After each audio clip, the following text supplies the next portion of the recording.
Es un tema que guarda relación, digamos, muy directa con las enfermedades o dolencias inflamatorias, o sea, las enfermedades de transmisión sexual.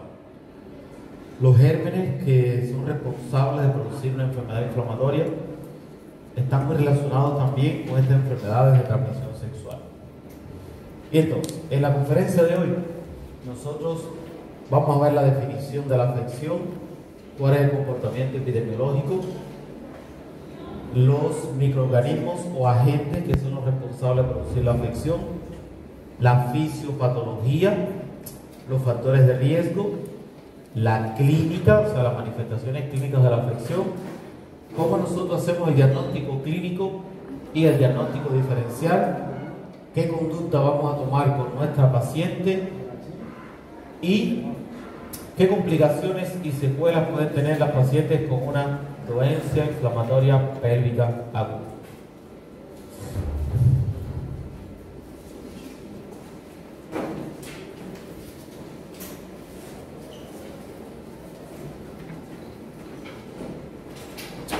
Entonces, realmente la DIP o dolencia inflamatoria pélvica aguda es una enfermedad inflamatoria infecciosa de los genitales internos femeninos, que realmente ocurre por la colonización o el ascenso de microorganismos desde la vagina hasta todos los genitales internos femeninos.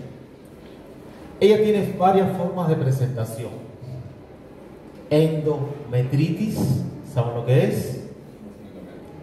El sufijo itis significa inflamación. Entonces, endometritis es inflamación del endometrio, ¿verdad?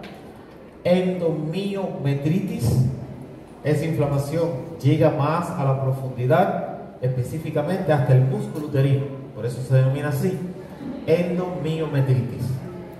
Salpingitis, están comprometidas las trompas de falopio, o sea, están inflamadas.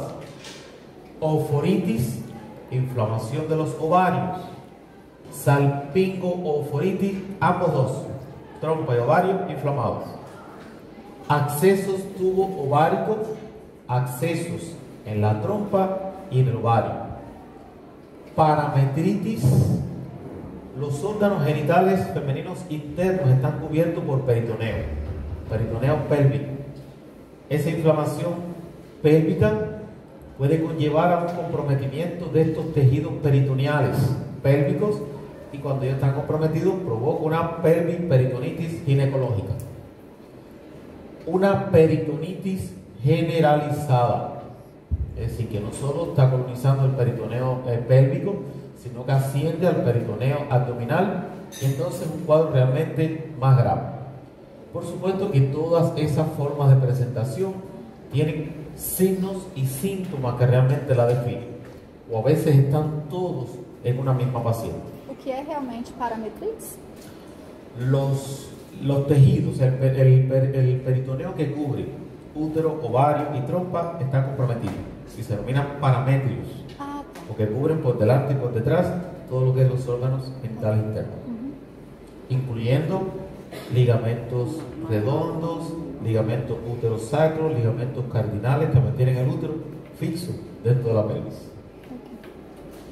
Ahora, ahí tiene un esquema realmente de la ubicación de los genitales internos femeninos y esta Z intentando representar la vía que con mayor frecuencia se produce la enfermedad. Los gérmenes ascienden por la vagina y pueden colonizar los genitales internos. Ahora, ¿cuál es el comportamiento epidemiológico? Se describe que es difícil de determinar con exactitud cómo se comporta la enfermedad. ¿Por qué? Porque hay un gran rango de variabilidad, desde pacientes que son asintomáticas, unas que presentan pocos síntomas, hasta algunas que realmente presentan todas las manifestaciones clínicas de la afección. Entonces, el 40% de nuestras pacientes pueden ser asintomáticas y por supuesto el resto, el 60%, tienen manifestaciones clínicas que nos hacen pensar y sospechar realmente la afección. Es una patología de una alta prevalencia. Siglo XXI, mayor tecnología, mayor facilidad tecnológica para el diagnóstico, médicos totalmente capacitados, mas no se logra disminuir ni la incidencia ni la prevalencia. Y nosotros cuando analizamos el por qué, siempre vamos al primer eslabón de la medicina, atención primaria de salud. Los médicos de familia no es que no estén capacitados, se supone que estén capacitados, solo que no logran impactar en su población para que la población comprenda realmente la importancia no solo de esta DIP, sino de las enfermedades de transmisión sexual. No se logra realmente disminuir. La mortalidad realmente es de un 1%. 1 es un número pequeño, ¿verdad? Más desde el punto de vista médico profesional, una vida es valiosa. Entonces, cuando ustedes vean realmente la secuencia de la enfermedad, ustedes van a percibir de que existe sí la posibilidad de controlar e identificar los factores de riesgo, y entonces evitamos una muerte de una paciente. Recurrencia, el 25%. Nosotros asociamos mucho lo que es el estilo de vida con la recurrencia. Relaciones sexuales no protegidas, malos hábitos higiénicos, estilo de vida de nuestra paciente. Aunque existe también la causalidad y la casualidad. Una paciente que procurando formar una familia, tener un parcero, se equivoca y entonces tiene relaciones con un parcero y ese parcero la contamina. Entonces tiene una enfermedad inflamatoria pélvica aguda y no es que tenga un estilo de vida desordenado, sino que la casualidad, mala elección. ¿Doctor? Y como les dije, cuando comenzamos a hablar de la enfermedad de transmisión sexual, en el rostro eso no se ve. No tengo cómo saber si una muchacha tiene una enfermedad de transmisión sexual. No hay forma. Entonces lo sé cuando estoy contaminado. Y por supuesto la afección es más frecuente en pacientes jóvenes, o sea, en una vida, en etapa reproductiva realmente. La gran mayoría de la enfermedad es producida por bacterias. Bacterias que forman parte de las enfermedades de transmisión sexual y algunas que realmente no lo son. Aquí yo le pongo el ejemplo de la Gardnerella. Es y no es de transmisión sexual, ¿verdad? Por virus, herpes virus tipo 2 y citomegalovirus, de causa micótica. Aquí les pongo también el ejemplo de la cándida, que no es de transmisión sexual, más yo tengo que pensar en esa posibilidad. Candidiasis recurrente. ¿Recuerdan eso del examen?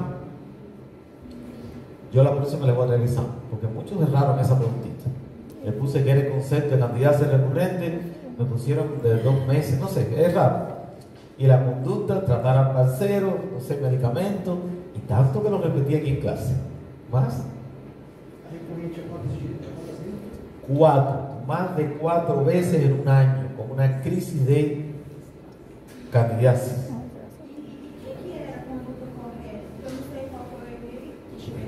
Por lógica, si la paciente tiene más de 4 candidiasis recurrentes en un año, vino una vez, usted la trató, la educó, vino por segunda vez, usted pensó en el parcero, o no, vamos a dejar el parcero aparte, vino por segunda vez y quizás la paciente, no sé, no hizo correcto el tratamiento, tercera vez, acusamos al parcero que la está contaminando, cuarta vez, aumentamos la dosis de medicamento, lo extendemos en el tiempo, y cuando viene por quinta vez, ¿qué vas a hacer?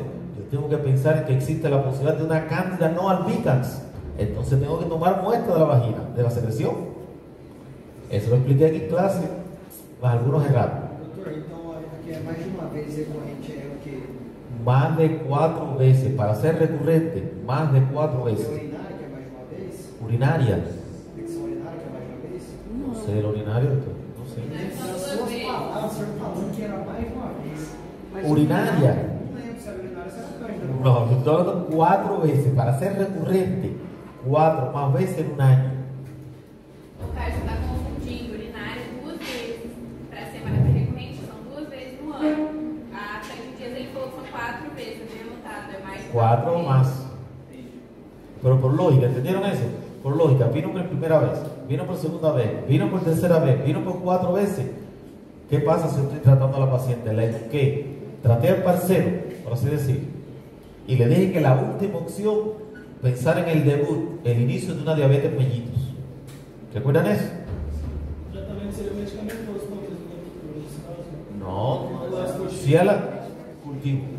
Cultivo porque puede ser una cándida no albicans, que es lo más frecuente. De causa parasitaria. ¿Cuál es el único parásito que es capaz de producir una enfermedad de transmisión sexual? Tricomonas, ¿verdad?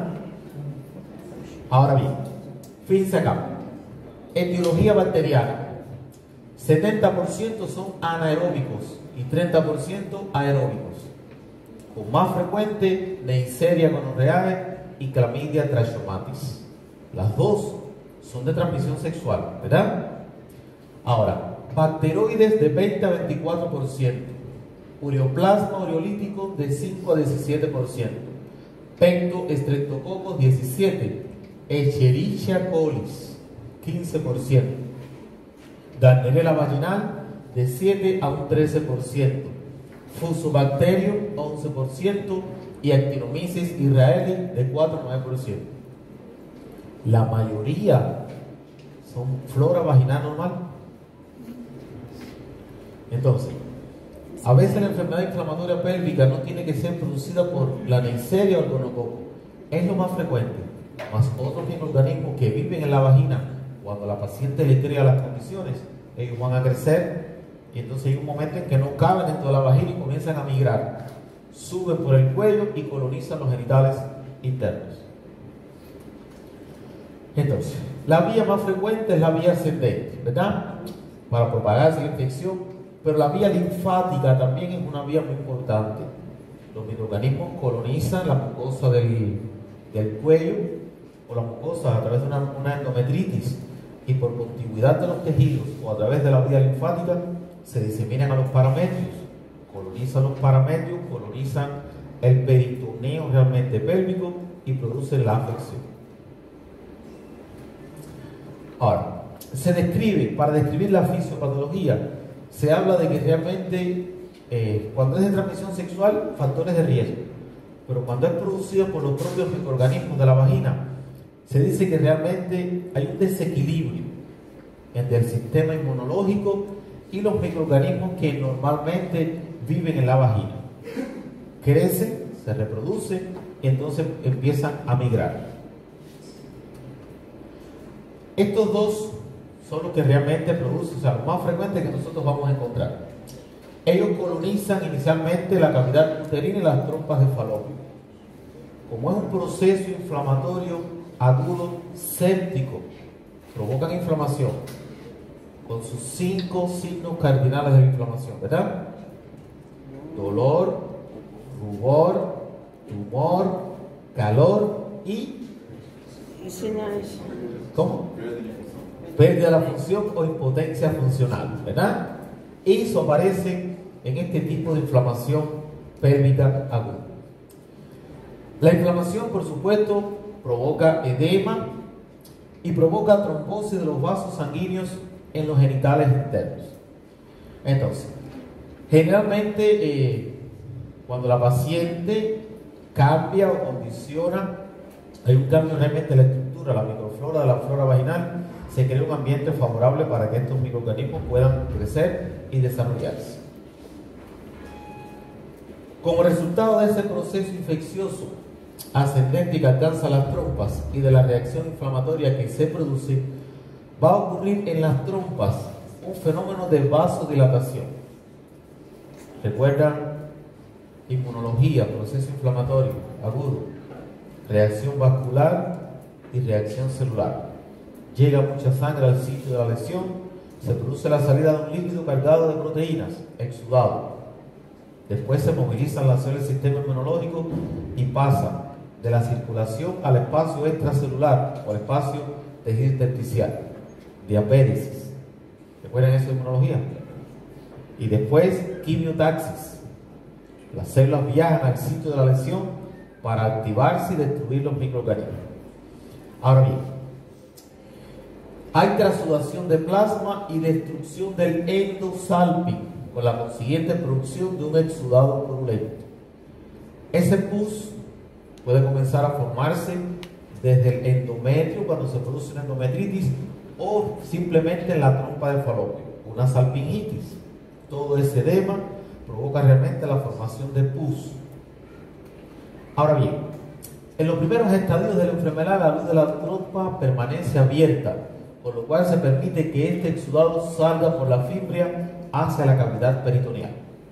Entonces, cuando ese pus cae a la cavidad peritoneal, provoca una peritonitis pélvica.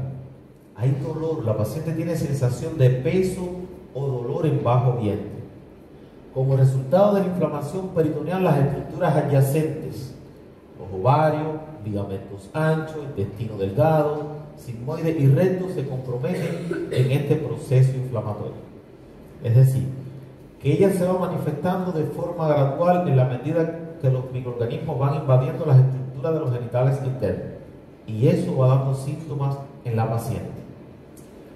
La tensión de oxígeno en estos tejidos inflamados y necróticos disminuye, lo que por supuesto va a favorecer aún más el crecimiento de estos microorganismos anaeróbicos. No necesitan oxígeno, para su crecimiento el oxígeno va desapareciendo. La destrucción del tejido con la posterior degradación lleva a la formación de abscesos. Abscesos que pueden ser en la trompa, que pueden ser en el ovario, y cuando el pus cae a la cavidad abdominal, por gravedad llega a los fondos de saco posterior o fondos de saco de Douglas. Entonces, ese pus se acumula y provoca un absceso peritoneal. ¿Cuáles son los factores de riesgo relacionados con la afección? La edad. Nuestras pacientes en edad reproductiva, 20 a 29 años de edad. En la menopausia, generalmente la enfermedad inflamatoria es infrecuente o no es frecuente. Bueno, es lo mismo, infrecuente que no es frecuente. Si nosotros tenemos una paciente postmenopáusica que viene a nuestra consulta con secreción vaginal o sangramiento, nosotros tenemos que pensar en cáncer de endometrio. Nada de inflamación pélvica, nada de enfermedad de transmisión sexual. Tenemos que pensar en que tiene un cáncer endometrial. Estado civil: mayor riesgo solteras y separadas. A veces eso se puede malinterpretar, ¿verdad? Mas las estadísticas demuestran que sí. Estamos examinando enfermedad inflamatoria pélvica en nuestras mujeres, ¿verdad? Pero eso puede ocurrir, digo ocurrir a los hombres también, cuando estamos buscando, yo quiero formar una familia. Y para formar una familia tengo que salir a buscar una pareja, ¿no es así? Porque nadie más la va a llevar a mi casa. Entonces, en esa búsqueda, una, y no dio cierto. Dos, y no da cierto. Y así sucesivamente. Entonces, con las mujeres acontece lo mismo. Ellas quieren formar una familia. Entonces, 1, 2, 3, 4, 5, y a lo mejor el último es que da cierto. Pero en esa búsqueda de pareja para formar una familia, la paciente corre el riesgo realmente de contaminarse, porque por el rostro, yo no sé, ni la paciente, ni yo, ni nadie sabe cuando una persona está enferma. Hábitos sexuales. Estos son datos estadísticos y son factores de riesgo, ¿verdad? Demostrado que el inicio precoz de las relaciones sexuales guarda relación con la enfermedad inflamatoria pélvica. El número de parejas sexuales, más de una en los últimos 6 meses.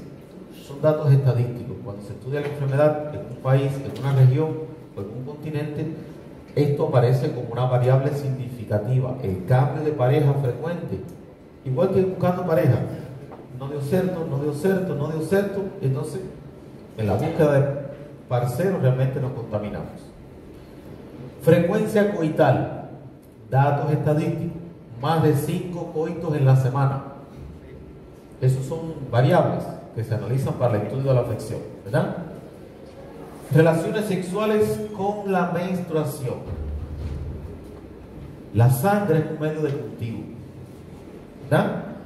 Si encima de eso hay relaciones sexuales, hay calor, hay vasodilatación, y si hay algún microorganismo en la vagina o en el pene, crece entre esa sangre durante la relación sexual, y saben que durante la relación sexual, inclusive con condón, ese roce provoca fisuras y grietas que no se ven a simple vista. Y entonces a través de esas fisuras penetran microorganismos y la paciente se contamina. Dispositivos intrauterinos. Todos, no sé si saben o no, los DIU se deben colocar y se deben retirar con la menstruación. ¿Saben eso, verdad? ¿O no? Bueno, eso vamos a tener una conferencia también, pero ya le estoy adelantando. Se colocan y se deben retirar con la menstruación. Previo ante la menstruación tenemos que tener certeza de que la paciente no tiene corrimiento. La paciente quiere colocar su DIU, viene a su consulta. Ustedes le explican el mecanismo de acción del DIU y le preguntan si tiene corrimiento o no. Si tiene corrimiento, suave, o examinamos la paciente, o quizás por la anamnesis, cómo es, qué características tiene, y podemos llegar a un diagnóstico clínico del corrimiento. Si tiene, le ponemos tratamiento. Cuando se resolvió el problema del corrimiento, esperamos que la paciente tenga la menstruación, y con la menstruación le colocamos el dispositivo intrauterino. Antes de colocar el dispositivo, yo tengo que leer la data de validación, porque el fabricante le pone una data y no es por gusto, es para que nosotros, ¿cómo se dice? Saibamos, así, para que nosotros saibamos que cuando llegue esa fecha se acabó el efecto del DIU. Hay que retirarlo, porque entonces un cuerpo extraño ya dejó de ejercer su función como dispositivo intrauterino. Por eso le digo, porque es a lo que me dedico. El paciente viene a consulta por X motivo y yo le pregunto, ¿qué tiempo hace que tiene puesto el DIU? 12, 13 años, qué sé yo, un número. Y el médico te explicó durante qué tiempo tiene que tenerlo puesto. No, él no me dijo nada. ¿Ustedes han visto un DIU? ¿Lo han visto? Él viene en un paquetito que tiene papel de cartón con muchas letras y orientaciones. Y ahí está puesta la fecha de validez. Por lo menos yo tengo el mal hábito, de que yo se lo coloco a la paciente y le escribo la data de hoy, el día que se lo puse. Guarde eso porque esto es por 5 años, por 8 y por 10. Guárdelo bien, porque quizás yo no te voy a ver nunca más. Más cuando usted va a otro médico, usted tiene que saber por qué tiempo usted tiene que tener validado ese anticonceptivo. 13 años con anticonceptivo puesto, salió grávida. Ese anticonceptivo no sirve. Oye, tengo puesto uno y estoy grávida, pero era por 5 y lleva 10 o 13 años con el puesto. ¿Qué más, Carlito? Antecedentes de enfermedad inflamatoria pélvica o enfermedad de transmisión sexual. Siempre hablamos de estilo de vida, ¿verdad? Pero ya les dije que la casualidad y la casualidad existe. Le tocó a esa paciente contaminarse con su parcero y entonces el estilo de vida de ella no mudó. Tuvo una enfermedad y no se cuidó. Tratamiento. Volvió a tener relaciones desprotegidas y se volvió a contaminar. Entonces, si no cambia su estilo de vida, va a estarse contaminando constantemente. Duchas vaginales o procedimientos ginecológicos recientes. Las duchas vaginales están prohibidas o están contraindicadas, porque los medicamentos que se utilizaban para las duchas vaginales son productos químicos y no solo mataban la bacteria o el microorganismo que tenía la paciente en la vagina, sino que alteraba la flora vaginal normal. Entonces ibas a resolver un problema y creabas otro problema. Inclusive yo les he explicado que por lo menos yo, las pacientes que vienen a mi consulta, yo les oriento a eliminar ese jabón íntimo, porque eso altera la flora vaginal normal. Ahora, todo no puede ser negativo, ¿verdad? Factores protectores realmente contra la enfermedad de transmisión sexual. Algo que yo espero que ustedes ejecuten cuando sean médicos y comiencen a trabajar. Educación para la salud, promoción de salud. Aunque ya escuché que va a ser difícil porque ustedes van a trabajar en su país y según yo escucho hay una cantidad de pacientes que ver por consulta. Es decir, que a veces usted no va a tener mucho tiempo para conversar con su paciente. Más en el programa del médico de la familia está la visita al domicilio, visita a la comunidad, y ustedes van a tener, ¿cómo se llama esa palabra? No es promotores de salud. Sí, fazer promoção à saúde. Sí, no, pero hay un agente comunitario. Agente comunitário de saúde. Agente comunitario, según lo que dice la literatura brasileña, está preparado para hacer todas esas acciones de salud junto con el equipo de salud. Anticonceptivos orales. Los mismos anticonceptivos orales que los inyectables, que el implante, todo lo que tenga hormona tiene mecanismos de acción que son muy similares y uno de ellos es que aumentan el moco cervical, el espesor, convierten el moco cervical en algo compacto.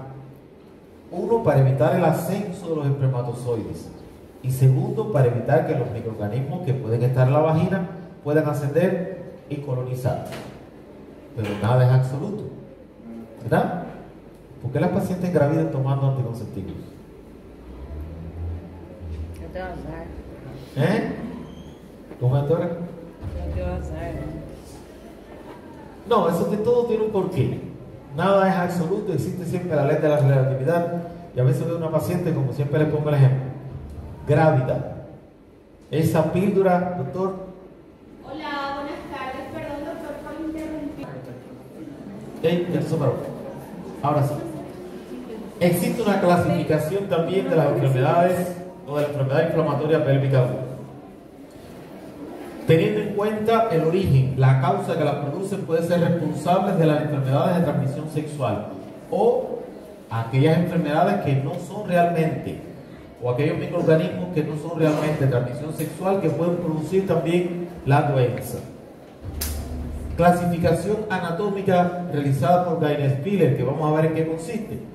Él clasificó la DIP en varios grados, teniendo en cuenta el órgano afectado y la conducta que nosotros vamos a tomar cuando nosotros hacemos el diagnóstico clínico. Clasificación teniendo en cuenta la extensión. La DIP puede ser localizada, afecta solamente el útero o el endometrio, puede afectar solamente la trompa o simplemente el ovario, puede ser propagada a los parametrios, a lo que es el peritoneo pélvico, o puede ser generalizado cuando se compromete inclusive el peritoneo abdominal. Según su evolución, la enfermedad pélvica puede ser aguda y puede ser crónica. Ahora bien, ¿cuáles son las manifestaciones clínicas de la afección? Se describe que el 95% de nuestros pacientes vienen con dolor en bajo vientre. En ginecología decimos también una frase: todo lo que duele en bajo vientre no es de ginecología. ¿Cuántos órganos no hay en la pelvis? La vejiga, ¿verdad? El recto, sigmoide, hay músculo. Entonces todo lo que duele ahí no es de ginecología, más la paciente va al ginecólogo porque ella supone que tiene un problema en sus genitales internos, automáticamente procura asistencia médica. Puede tener un inicio insidioso o simplemente un inicio brusco cuando realmente hay una inflamación pélvica ligera, leve, con sensación de peso, dolor en bajo vientre, o simplemente ese pus cae al peritoneo, se forma un absceso y es el debut. De repente un dolor intenso en bajo vientre, sin un antecedente, no hay corrimiento, no hay nada y la paciente tiene un dolor intenso. No se me ocurriría pensar en una enfermedad inflamatoria, ¿verdad? Pensaría en un ectópico, en una apendicitis, porque tiene náuseas, tiene vómito, quizás tiene fiebre. Entonces, quizás el único que yo no pensaría sería una enfermedad inflamatoria pélvica aguda. Pero para eso tenemos una anamnesis, ¿verdad? Puede acompañarse con sensación de lipotimia. Todos saben lo que es eso, ¿verdad? ¿Sí o no? Lipotimia es pérdida del conocimiento. Síncope. No, se cae la paciente realmente. Hay una irritación o un reflejo vagal realmente cuando el pus llega al peritoneo, lo irrita, se inflama y eso causa dolor. Y la paciente puede tener lipotimia o síncope por la intensidad del dolor. Puede haber una irradiación hacia el recto cuando hay obstrucción por acceso en el fondo de sacro de Douglas. Un acceso en el fondo de sacro, se acumula pus, se compromete el recto, se compromete el sigmoide y entonces eso puede irradiarse a la zona posterior de lo que es abdomen inferior. Dolor en hipocondrio derecho, más irradiado a la base del hemitórax ipsiolateral con ictericia. Esto, cuando ocurren estos síntomas, generalmente asociados a una DIP, aparece, tenemos que pensar en este síndrome descrito por estos tres autores, coincidiendo realmente con esa enfermedad. Ahora bien, en la anamnesis, nosotros ¿qué vamos a procurar? Alicia, paciente que viene a consulta por dolor en bajo vientre. ¿Cómo comenzó? Signos y síntomas acompañantes, irradiación, todo lo que nosotros podamos descartar o adicionar realmente en esa anamnesis para ir conduciendo el interrogatorio para hacer el diagnóstico de la afección. Es aquella paciente que además del dolor en bajo vientre, tiene dolor cuando camina, en dependencia de la inflamación, cuando fica sentada, cuando tiene relaciones sexuales. Eso es típico de una TIP.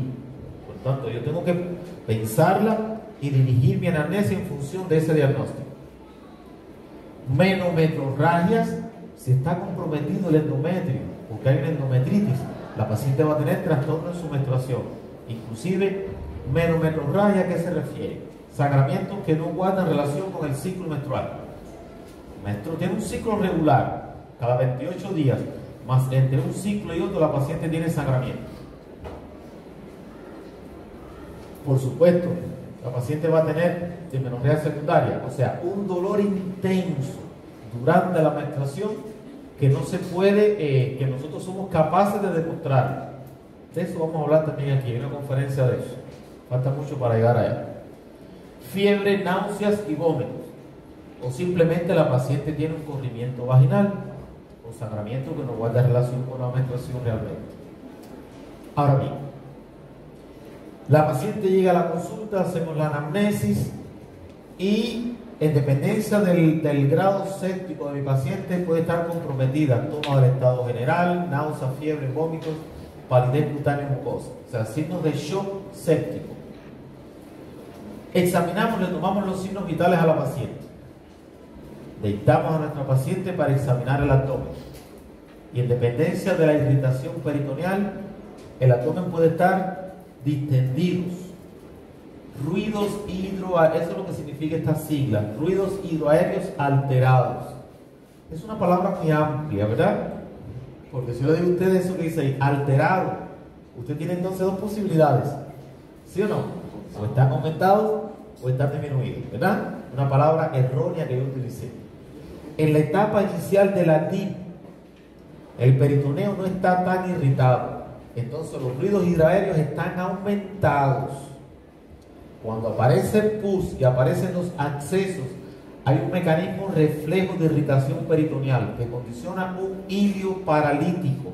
Entonces los ruidos hidroaéreos van a estar disminuidos. Y por supuesto, cuando ellos están disminuidos, ya hay un timpanismo. Usted toca y como si fuera un tambor. Y se describe también en nuestra literatura que es poco frecuente encontrarlo, porque cuando el pus se acumula, se forma un acceso en fondo de sacos de Douglas, a la palpación, la paciente se va a defender. Signo de Bloomberg positivo.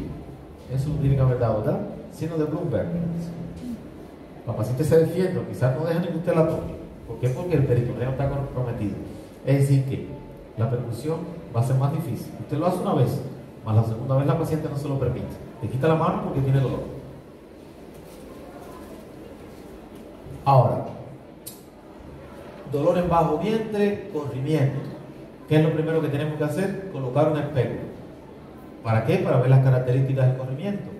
En la anamnesis nosotros preguntamos, Shero, core de ese corrimiento. Acredito en lo que la paciente me responde, pero yo acredito en mis ojos. Lo que mis ojos ven. Eso es inequívoco, ¿verdad? Colocamos un espéculo para ver las características del corrimiento y quizás nosotros veamos la salida de pus por ese orificio cervical externo. Y eso me habla a favor de una endometritis, de una salpingitis o realmente una enfermedad inflamatoria pélvica severa producida por el gonococo. El cuello del útero, normalmente, de las mujeres que hay aquí, tiene un color rosa pálido. Como hay un trastorno inflamatorio dentro del útero, hay trastorno de la circulación. Entonces se torna pálido o de color cianótico. ¿Saben lo que es cianosis, verdad? De color violáceo. ¿Cómo se dice violeta en portugués? Roxo. No, roxo es una cosa, roxo de que No, ese es rojo. El rojo. Violeta. Hay trastorno de la circulación, entonces se torna cianótico o de color violeta. Tacto bimanual. Fíjense, tacto bimanual. Como yo tengo una anamnesis, yo tengo una clínica que me orienta hacia una DIP, que yo tengo que tener en mente cuando yo voy a realizar el tacto bimanual. Lo primero que me voy a encontrar es que la vagina está caliente. Claro, eso lo da la experiencia, ¿verdad? Yo le pongo una lupa ahora a ustedes para que examinen a una mujer y seguro va a encontrar que la vagina está caliente. No sé, depende de la sensibilidad de cada cual en sus dedos. Pero una característica que tiene la DIP, como hay un proceso infeccioso inflamatorio dentro del útero, los genitales, la vagina está caliente. Yo continúo con mis deditos. Miren para acá, doctoras, ¿por qué no comparten la alegría? Y así nos reímos todos. ¿No puede ser? Ok, entonces respetamos la alegría de ustedes. Introduzco mis deditos en la vagina y automáticamente cuando llego al cuello yo hago así. Movilizo el cuello del útero. El cuello forma parte del cuerpo y el cuerpo forma parte de las trompas y de los ovarios. Si yo lo movilizo y duele, mientras no se demuestre lo contrario, ella tiene una enfermedad inflamatoria pélvica.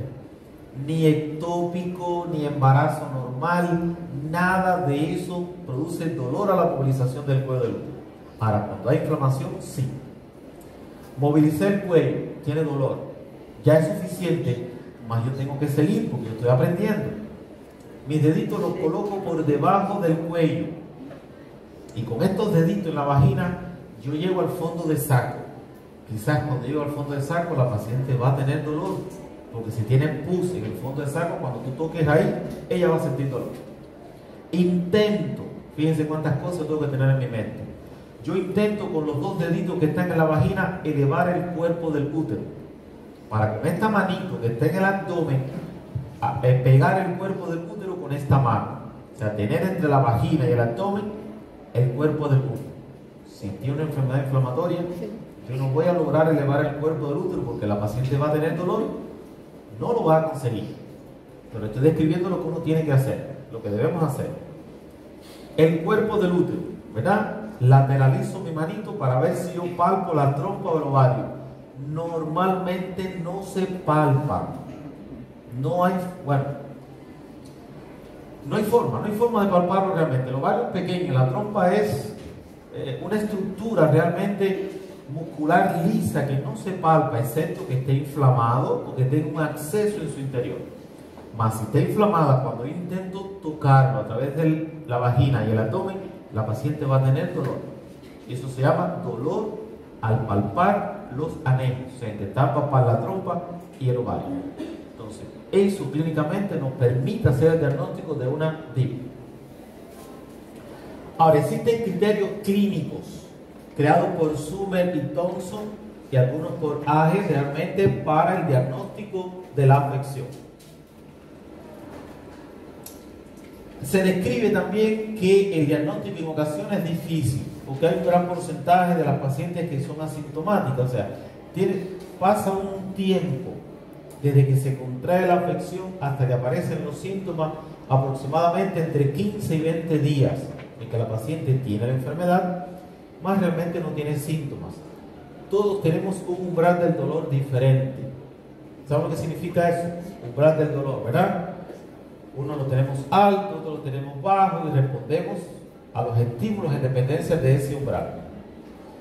50% de las pacientes que se diagnostican con acceso tubovárico no tienen una historia previa, o sea, viene por un dolor intenso, con toda una clínica que, como les digo, nos permite pensar en otra afección y no en una DIP. Sintomatología y hallazgos son altamente inespecíficos. ¿Cuántos órganos no hay en la pelvis que pueden doler? El rendimiento del diagnóstico clínico es de alrededor del 65%. Es decir, que la clínica realmente es la que nos ayuda a hacer el diagnóstico preciso.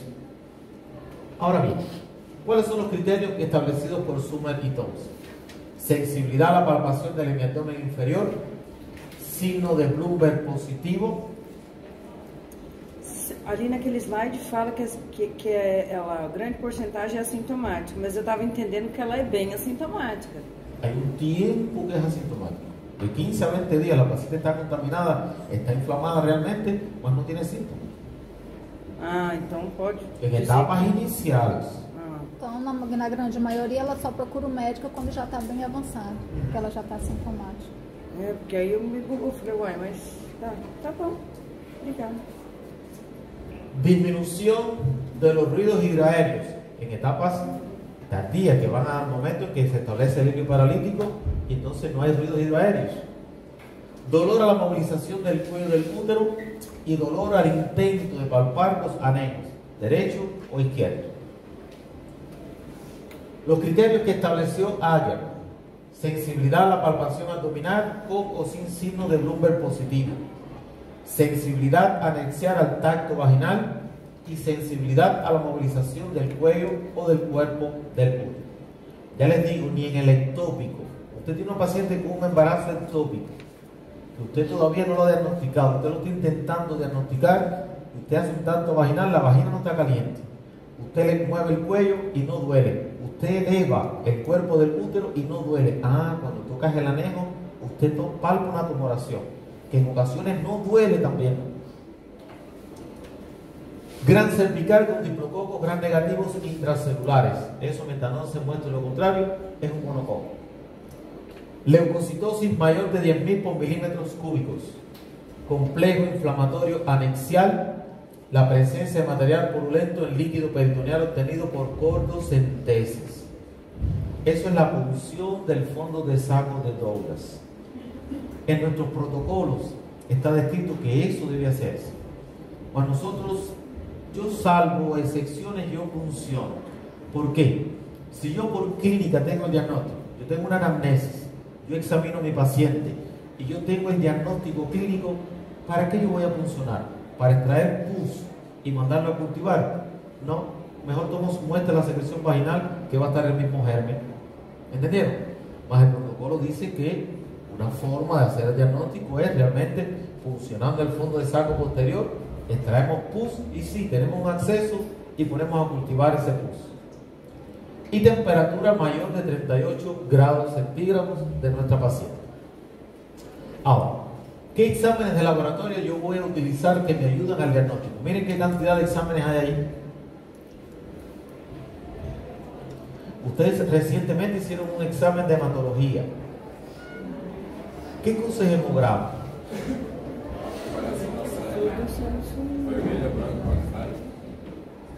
¿Eso le salió en el examen? No, pues si te sabes hacer pregunta y contesta así, conmigo está reprobado. Hemograma. ¿Qué cosa es hemograma? Por eso estoy preguntando porque dieron hematología hace poquito. Hemograma, actualmente vemos, ¿verdad?, que la clínica se utiliza mucho hemograma completo. Mas la palabra hemograma significa dos cosas: hemoglobina y hematocrito. Hemograma con diferencial, fíjense, son palabras diferentes. Hemograma con diferencial, yo quiero la serie roja, hemoglobina y hematocrito, y la serie blanca, leucocitos, linfocitos, neutrófilos, basófilos, todo lo que compone la serie blanca. ¿Por qué? Porque si nos acostumbramos a mandar hemograma completo, eso para mí como médico es un, bueno, que yo no director, hay que formarlo correctamente. Eso es un globo. Y cuando yo veo ese globo, yo pienso en que el que mandó a hacer eso realmente no sabe qué es lo que quiere con la paciente. ¿Me están entendiendo mis palabras? Ustedes tienen que, yo transmito lo que mi conocimiento y mi experiencia. Yo le indico exámenes a mi paciente que me ayudan al diagnóstico clínico. Que yo necesito de mi paciente: hemograma, hemoglobina, hematocrito. Si está séptica, tiene anemia, ¿verdad? Pero puedo mandar con diferencial leucocitos, o sea, un leucograma para ver cómo están los leucocitos, los neutrófilos, los basófilos, los linfocitos. O es viral o es bacteriano.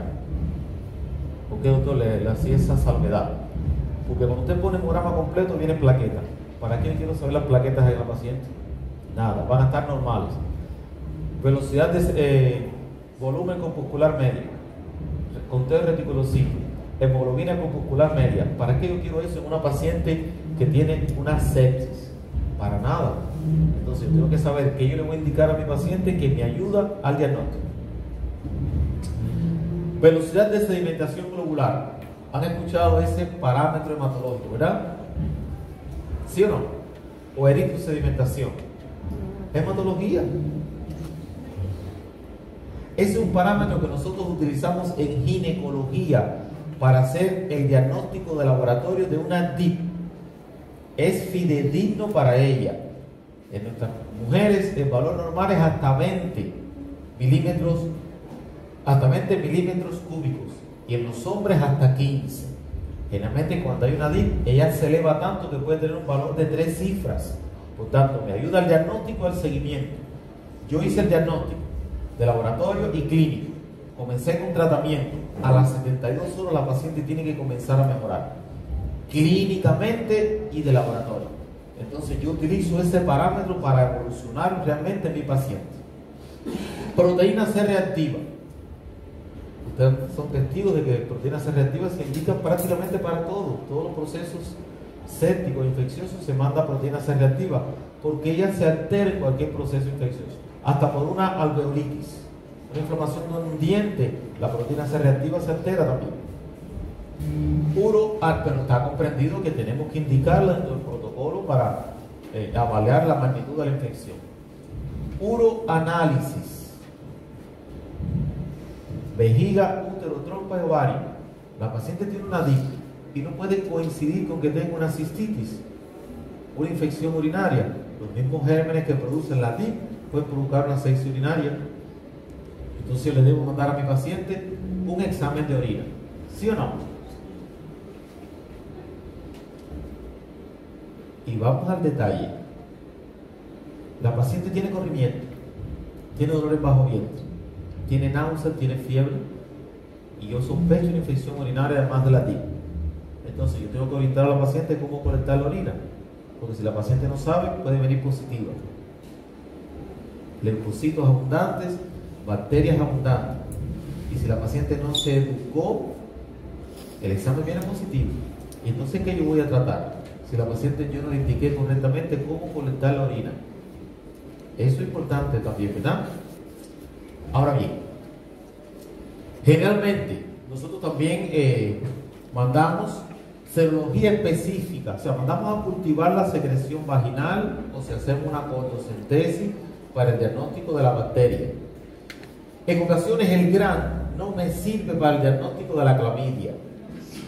Nosotros utilizamos para el diagnóstico de la clamidia unos cultivos especiales o a través de serología, porque ella no es tan fácil de diagnosticar. Ultrasonografía. Nosotros preferimos el eco transvaginal, pero recuerden que todo lo que les digo, está en los libros realmente. Si yo sospecho una DIP por clínica, por el examen físico, más el examen físico me orienta si yo puedo o no debo mandar una ultrasonografía transvaginal.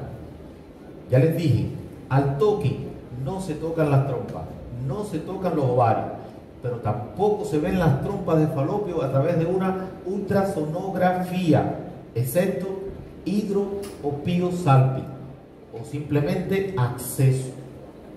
Usted ve el útero y contiguo a él, usted ve que hay pus o hay líquido dentro de la trompa o dentro del ovario. Pero antes de yo mandar ese examen, yo tengo una clínica: dolor intenso, fiebre, náusea, tacto vaginal doloroso. La paciente está comprometida. Vamos a hacer una ecografía. Más si es una DIP simple, ese dolorcito simple al caminar, al sentarse, yo sé que la ecografía va a venir negativa, entonces no se la voy a indicar. Tiene una buena especificidad realmente relacionada con la clínica. Y la ecografía trans a través del abdomen no es muy buena realmente. Hay muchos tejidos realmente para poder hacer el diagnóstico, inclusive cuando hay acceso. Casi no se ve. Entonces, esta es una imagen ecográfica donde ustedes pueden ver, ahí están los nombrecitos, por supuesto, porque ustedes no saben todavía de eso. Accesos en ambos ovarios, el útero en el centro y aquí en la parte superior la vejiga. Ahora bien, existen marcadores ecográficos que nos hablan a nosotros de inflamación de la trompa uterina. Marcadores que utilizan los ecografistas. Ellos hacen la ecografía y nos mandan todo un informe para hacer el diagnóstico. Yo se los dejé puesto acá para que ustedes conozcan realmente esos marcadores realmente ecográficos. grosor de la pared de la trompa mayor de 5 milímetros, que nos habla realmente que es una DIP aguda. Signo de rueda dentada, donde aparecen cortes transversales dentro de esos accesos como si fueran tabiques. Tabiques incompletos dentro de esos accesos.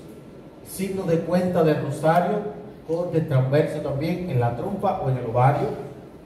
Complejo tubo ovárico, o sea, acceso en la trompa y acceso en el ovario. Accesos tubo ováricos y líquido libre en fondo de saco de Douglas. La paciente tiene una clínica y si usted hace una ecografía y ve líquido libre en fondo de saco, mientras no se muestre lo contrario, tiene que pensar en que realmente ese líquido es pus. Ahora, otro medio diagnóstico muy utilizado es la laparoscopía. La laparoscopía no sirve para el diagnóstico, solo que, en dependencia de la clínica, si la paciente tiene un cuadro clínico intenso, está séptica, y usted sospecha una peritonitis, usted no le va a hacer una laparoscopía, ¿verdad? Porque se supone que el peritoneo está comprometido, y si usted lo perfora, va a diseminar más la infección. Entonces, eso que Hager hizo una clasificación o estableció unos criterios laparoscópicos para el diagnóstico o ver la magnitud realmente de la DIP.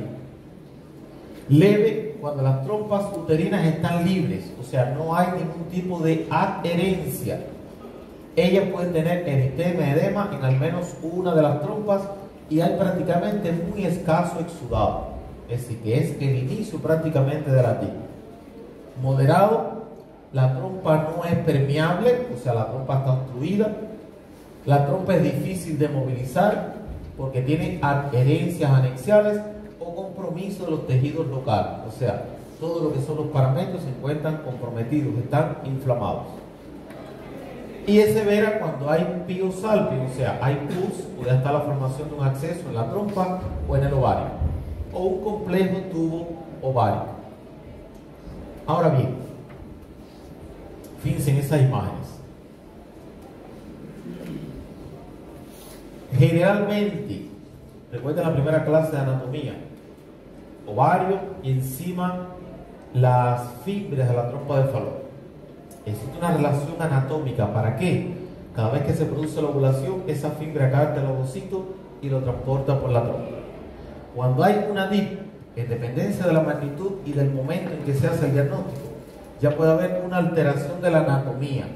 Fíjense aquí cómo están esas trompas de falopio. Normalmente ya están lateralmente, ¿verdad? Al útero. Sin embargo, aquí están hacia la cara anterior. Por aquí para representar un hidrosarping, y estas imágenes son las adherencias que se producen a punto de partida de ese pus que sale de la trompa de falopio. Y fíjense aquí, estas son adherencias, son fibras que se forman a punto de partida de ese pus que comunican el útero, las trompas y los ovarios con todos los tejidos vecinos. Pero no, la comunicación es buena, ¿verdad? Pero esta comunicación es mala. ¿Por qué? Porque le impide a la trompa y a los ovarios tener una movilidad dentro de la pelvis. Y esa falta de movilidad es causa de dolor, es causa de pelvialgia crónica. Además de que se altera totalmente la anatomía de los genitales internos. Fíjense en esa otra imagen. Miren las trompas que están engrosaditas y fíjense la posición que tienen ellas. Deberían estar lateralmente junto con los ovarios. Sin embargo, están hacia la cara anterior. Y aquí tienen otra imagen de adherencias. Fíjense en este órgano que hay aquí. ¿Qué órgano es ese? ¿No tienen idea? Fígado. Es el fígado. ¿Bien? Ustedes han visto un fígado, ¿verdad? En vivo y directo. Quizás un humano no, pero un animal han visto fígado. ¿Sí o no? ¿No, doctor? Bueno. Ese es el fígado humano.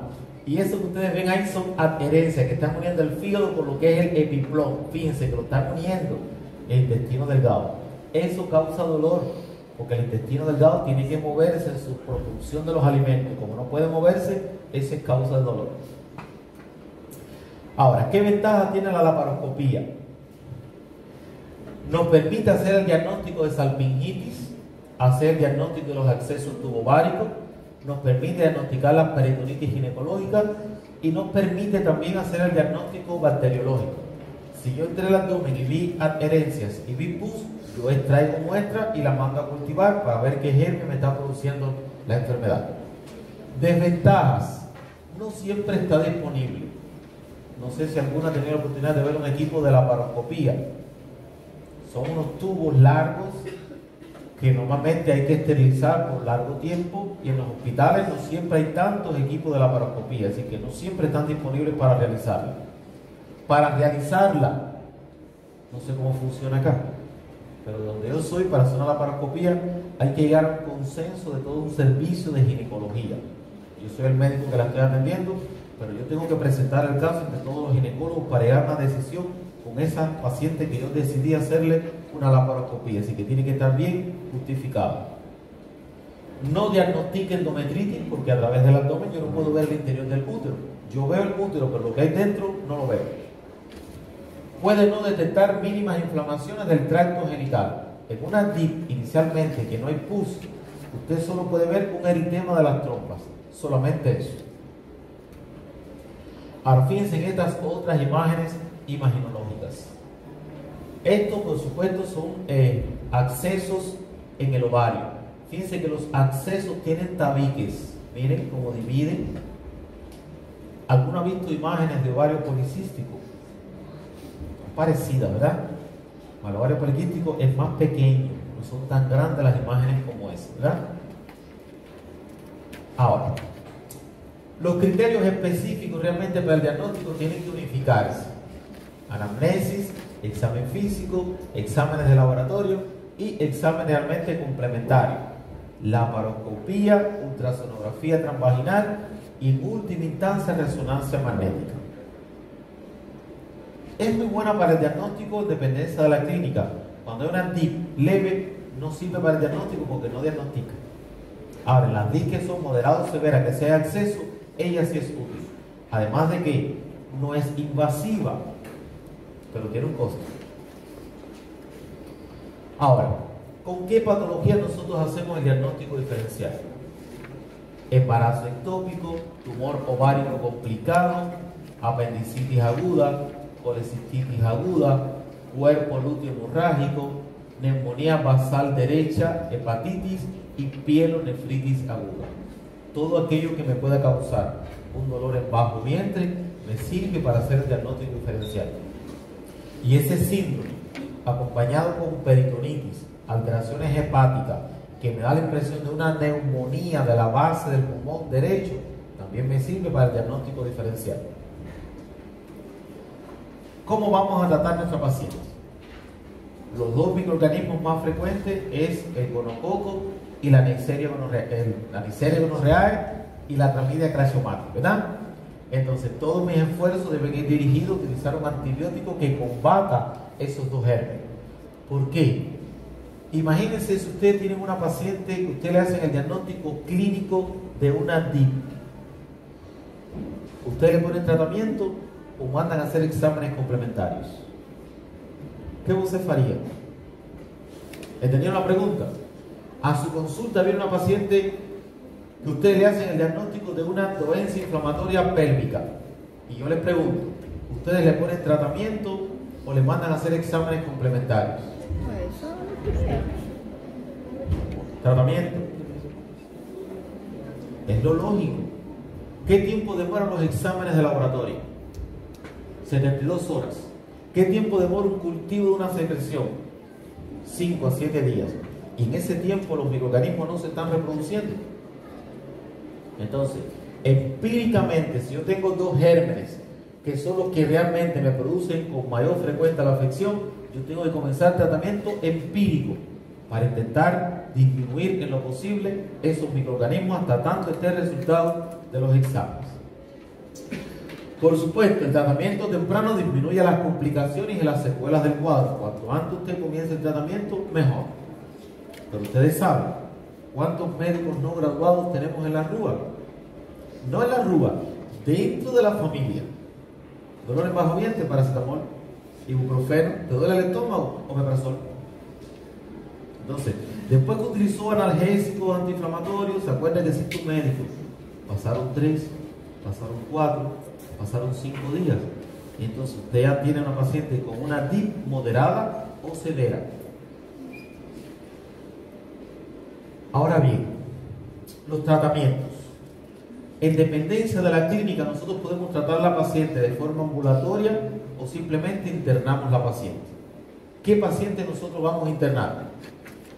Aquella paciente que no se puede descartar una emergencia quirúrgica, paciente que viene séptica, con dolor, la posición de plegaria maometana, posición fetal para evitar realmente la distensión del peritoneo. O sea, la paciente es séptica.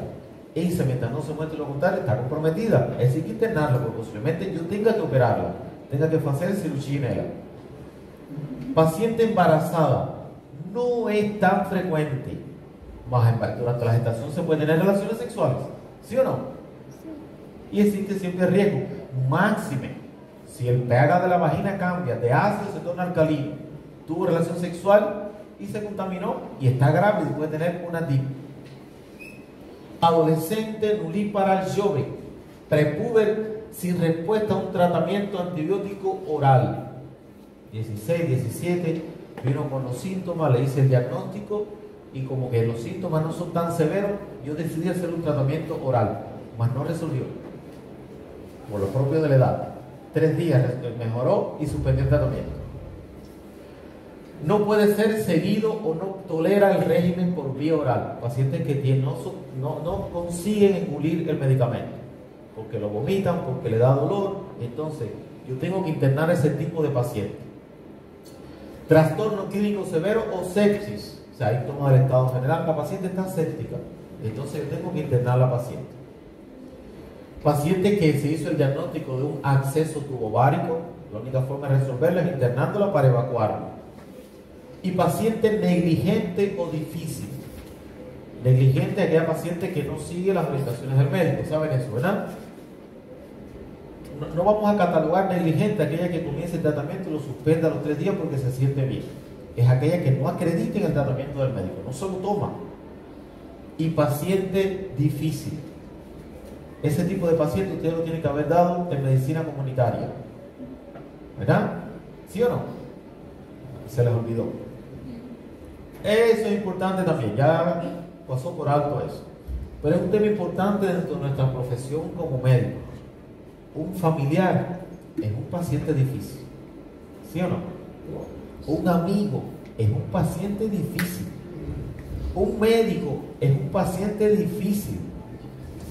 Yo di medicina comunitaria, cuando me llegaba ese tema de paciente difícil, yo dividía la sala en 2 grupos. Ustedes van a estudiarse lo que es un paciente difícil. Hay muchos tipos de pacientes difíciles y ustedes se van a estudiar lo que es un médico difícil. Y hicimos una confrontación de lo que es un paciente difícil y un médico difícil para llegar después a una conclusión. Bueno, en el caso de aquellos pacientes que requieren cirugía, ¿cuáles son? Pacientes que tienen abdomen agudo, un acceso tubovárico roto o un acceso tubovárico de gran volumen, más de 8 centímetros, o una sepsis que no mejora con la reanimación. Reanimación no es boca a boca y eso, ¿saben que no es eso, verdad? ¿Entendieron? Reanimación no es aquello que quizás viene a la mente. El paciente está en paro cardiorrespiratorio y le damos masaje cardíaco y respiración bucal. Volumen, hidratación de la paciente. Eso es lo primero que nosotros tenemos que hacer en todo tipo de pacientes. Reanimación. Eso lo van a aprender también. Ahora, en resumen, ¿cuáles son las pacientes que yo voy a internar? Sospecho diagnóstico de acceso o peritonitis. Clínica severa con un cuadro séptico. Paciente negligente o difícil. Grávida. Fracaso del tratamiento ambulatorio, o sea, tratamiento oral. Posibilidad de tratamiento quirúrgico. Diagnóstico incierto para patología quirúrgica. Dolor y no encuentro la causa. Yo la voy a internar. Porque internada yo tengo métodos sofisticados de diagnóstico. Resonancia, laparoscopía para diagnosticar. Prepuber adolescente o nulípara joven. Ahora, esa es la clasificación establecida por Garner-Willer, teniendo en cuenta la estructura afectada y qué conducta yo voy a tomar con mi paciente. Grado 1. La estructura comprometida es el endometrio y la trompa de falopio. ¿Qué yo voy a hacer? Tratamiento de la infección, o tratamiento ambulatorio, o tratamiento internado a la paciente. Grado 2. Está comprometido el endometrio, la trompa y el peritoneo parietal, el peritoneo pélvico. ¿Cuál es mi conducta? Conservar la fertilidad de mi paciente. Es decir, el tratamiento va a ser un poquitico más, digamos, agresivo para que no tener complicaciones ni secuelas de esa enfermedad inflamatoria. Grado 3. Acceso tubo ovárico. Mis esfuerzos van a ir en función de conservar el ovario, intentar evacuar ese acceso sin tener la necesidad de quitar el ovario o la trompa, siempre que sea posible. Y en el grado 4, acceso tubo ovárico roto. ¿Cuál es el objetivo del tratamiento? Salvarle la vida a mi paciente. Times. ¿De qué? Por isso que Bueno, en los casos complicados, acceso tubo ovárico o la paciente está séptica, lígueme aquí en la luz. Yo veo una cantidad de personas conectadas con los celulares, mi Dios. Estou estudando, doutor.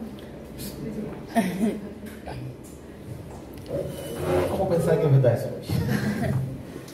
Entonces, las pacientes complicadas, sépticas, severas, con acceso tubo ovárico, el tratamiento de la conducta generalmente es histerectomía total con doble anesectomía. ¿Por qué? La paciente está séptica.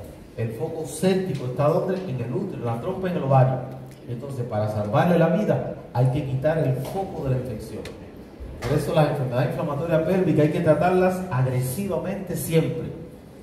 Eso de antibiótico para la casa, en adolescentes, no funciona. A los 3 días suspender el tratamiento y viene a los 10 días complicado. Entonces termina en una histerectomía. Falta el tratamiento, muchachos.